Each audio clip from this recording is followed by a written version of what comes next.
നിങ്ങളൊക്കെ ഉണക്കച്ചെമ്മീൻ കറി ഉണ്ടാക്കലുണ്ട്. ഞാനിന്ന് ഉണക്കച്ചെമ്മീനാണ് കറി ഉണ്ടാക്കുന്നത്. എല്ലാവർക്കും അറിയായിരിക്കും, എന്നാലും ഞാൻ ഉണ്ടാക്കുന്നതൊന്നും എല്ലാവരും കണ്ട് സപ്പോർട്ട് ചെയ്യണേ. ഞാൻ അതിനിതാ ഒരു തക്കാളി, 3 പച്ചമുളകും, എരിവിനാവശ്യമുള്ള മുളക് പൊടിയും മഞ്ഞൾപ്പൊടിയും കുറച്ച് ഉപ്പൊക്കെ ഇവിടെ ചട്ടിയിലൊക്കെ റെഡിയാക്കി വെച്ചിട്ടുണ്ട് കേട്ടോ. കറിവേപ്പിൻ്റെ ഇല ഇട്ടിട്ടുണ്ട്. ഉപ്പ് പിന്നെ ആവശ്യത്തിന് വേണമെങ്കിൽ നോക്കിയിട്ട് ഇട്ട് കൊടുക്കണം. പുളി ഇവിടെ കുറച്ച് വെള്ളത്തിലിട്ടുണ്ട്. ഒരിത്തിരി തേങ്ങ ചിരവി വെച്ചിട്ടുണ്ട്, ഒരു കുഞ്ഞി മുറി തേങ്ങ. പിന്നെ ചെമ്മീൻ പൊടി ഞാനിത് അവിടെ ചീനച്ചട്ടിയിൽ എടുത്ത് വെച്ചിട്ടുണ്ട്. ഇത് നമുക്ക് നന്നായിട്ട് വറുക്കണം. വറുത്തിട്ടത് ഒന്ന് പൊടിച്ചെടുക്കണേ. തേങ്ങ നന്നായിട്ടൊന്ന് അരച്ചെടുക്കണം. അപ്പോൾ ഞാനിത് ഉണ്ടാക്കാം. ചെമ്മീനോടെ നന്നായിട്ട് വറുത്തെടുക്കുന്നുണ്ട് കേട്ടോ, എന്നാലേ ഇത് പൊടിഞ്ഞിട്ടുള്ളൂ.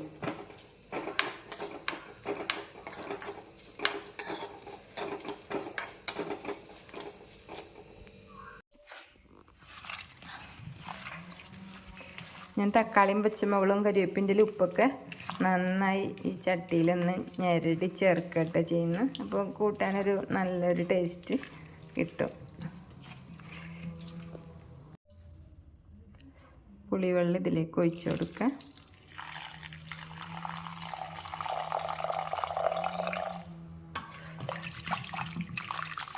ഇതാ കറി ഞാനിവിടെ അരപ്പൊക്കെ പാകത്തിന് വെള്ളമൊക്കെ ആക്കി അടുപ്പുമ്മേൽ വെച്ചിട്ടുണ്ട്. ഇനി ഇതിൽ തിളയ്ക്കുമ്പോൾ തേങ്ങ അരച്ച് ചേർക്കണം. അപ്പോൾ തേങ്ങ അരച്ചിട്ട് വരെ ചെമ്മീൻ ഞാൻ ഇതിൽ പൊടിച്ച് ചേർക്കട്ടെ ചെയ്യുക. അത് കറിയൊക്കെ ഒന്ന് നന്നായി തിളച്ചിട്ടാകുമ്പോഴാണ് ചേർക്കുള്ളൂ. ഇതവിടെ പുളിയൊക്കെ തിളച്ച് തക്കാളിയും പച്ചമുളകൊക്കെ നന്നായി വെന്തുണ്ട്. ഇതിലേക്ക് ഞാൻ തേങ്ങ അരച്ച് വെച്ചത് ചേർത്ത് കൊടുക്കാം കേട്ടോ.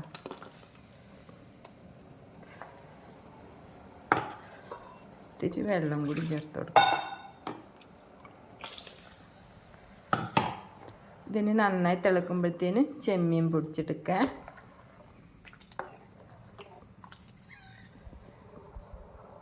ഞാനിവിടെ ചീനച്ചട്ടിയിൽ തന്നെ ഇട്ട് കയ്യിൻ്റെ കണ കൊണ്ട് പൊടിച്ചെടുക്കുക. അത്ര ചെയ്യുന്ന ഒരുപാട് നൈസായിട്ടൊന്നും പൊടിയണ്ട. നൈസായി പൊടിഞ്ഞ് കഴിഞ്ഞാൽ കറി വല്ലാതെ ഒരു കൊഴുകൊഴുന്ന് തന്നെയാവും. എന്നിട്ടിതിന് ഇത്തിരി കുഞ്ഞുള്ളിയൊക്കെ വറവിട്ടാലുണ്ടല്ലോ നല്ല ടേസ്റ്റ് കേട്ടോ.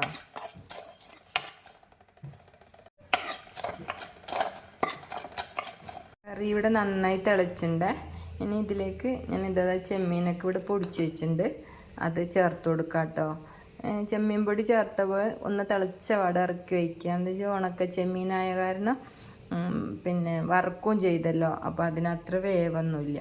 അപ്പോൾ ഇതിലേക്ക് ഇട്ട് കൊടുക്കാം.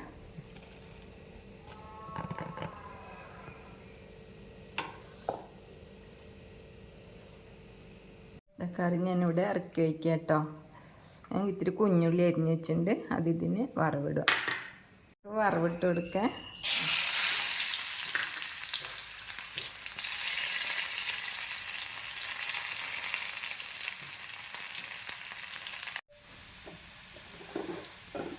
കറിയിലേക്ക് ഒഴിച്ചു കൊടുക്കുക. ചെമ്മീൻ മാങ്ങയൊക്കെ ഇട്ട് കറി വയ്ക്കുക കേട്ടോ, അതാണ് നല്ലത്. ഇപ്പം മാങ്ങ കിട്ടാതെ കാരണമാണ് ഞാൻ ഇത്തിരി പുളി ഒഴിച്ചത്. അപ്പോൾ എൻ്റെ കറി ഇവിടെ റെഡി ആയിട്ടുണ്ട് കേട്ടോ. അപ്പോൾ എൻ്റെ കുഞ്ഞു വീഡിയോ ഇഷ്ടമായ സപ്പോർട്ട് ചെയ്യണേ, മറക്കല്ലേ.